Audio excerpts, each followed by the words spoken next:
This book has been read for all these decades and with great respect and admiration. Books are more than pages and covers, and to different people, a single book can mean an infinite number of things. Knowledge, sensation, power. You know, the book is much loved, before the censorship. But throughout history, some people in power want to take all that away. It goes on and on all the time. It's not a new thing. At Scuppernong Books in downtown Greensboro, it's their slow time of year. Yes, we sold out quickly, Mike. So we're just now getting restocked again. But near the front of the store, you'll see copies of the same book, each with a different name assigned, waiting to be picked up. What censorship often does, it leads to an explosion in book sales, and Maus is just sold out everywhere in the country. Last month, the McMinn County School Board in Tennessee voted to ban Maus, a Pulitzer Prize-winning graphic novel about the Holocaust. It's the story written by a son of his father and mother's experiences growing up in Poland, meeting, falling in love, and then experiencing the traumas of the Holocaust. There are swear words. There is nudity. And there's a couple instances where the prisoners, after being brought to a concentration camp, have been stripped down, and so there's naked bodies that are displayed. But we should add, these are mice that are being displayed.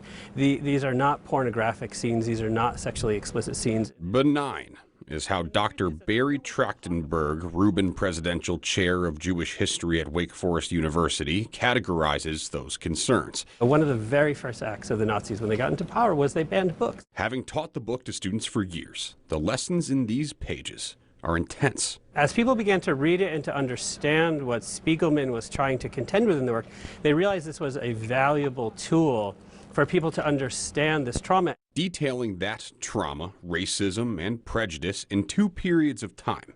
In Poland, when it was under Nazi occupation, and then America in the 1970s and 80s. I think the point of the school board and their defenders is that they don't want the true history of the Holocaust to be taught any longer.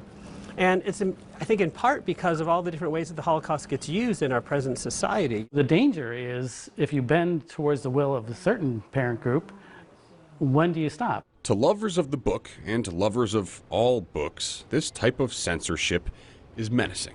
I think that's just terribly dangerous. And the truth is, this is how fascism begins. It doesn't begin from the top down where a leader just goes in and makes sweeping changes in society. It happens in these small, insidious ways. Often it is about political authoritarianism, like 1984 or Animal Farm. These are books that are directly addressing censorship. All of the books you see here have been banned at some point in the United States.